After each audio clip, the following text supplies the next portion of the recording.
আমাদের সামনে এবার প্রতিপক্ষটাকে আওয়ামী লীগ তো নাই, জামাত ইসলাম নৌকা নাই, তাই না?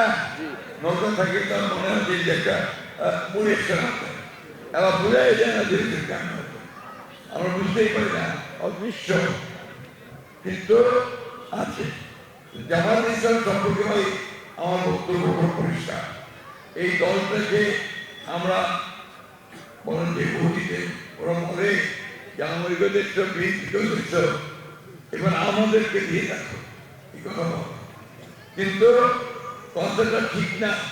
তাদেরকে আমরা দেখেছি বাংলাদেশের জন্য সময় 1971 সালে আমরা দেখেছি কিভাবে তারা পাকিস্তান সাহায্যের মায়ের সঙ্গে যোগ সাজেশ করে আমাদের লক্ষ লক্ষ মানুষকে হত্যা করেছে, আমাদেরকে স্বাধীনতার বিরোধিতা করেছে, এমনকি পাক সেনাবাহিনীর হাতে তারা আমাদের মানবতার সম্পর্ক নষ্ট করেছে। এই দলটাকে অন্তত রাষ্ট্রের ক্ষমতা দেওয়ার কথা আমরা চিন্তাই করতে পারি। একইভাবে তারা 1947 সালে পাকিস্তান তৈরির বিরোধিতা করেছে।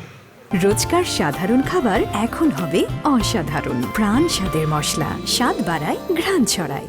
যারা অস্তিত্বে বিশ্বাস করে তাদেরকে আমি কিভাবে ভোট দিয়ে আমার রাষ্ট্রের দায়িত্ব দিতে পারি, এই কথা মনে রাখতে হবে।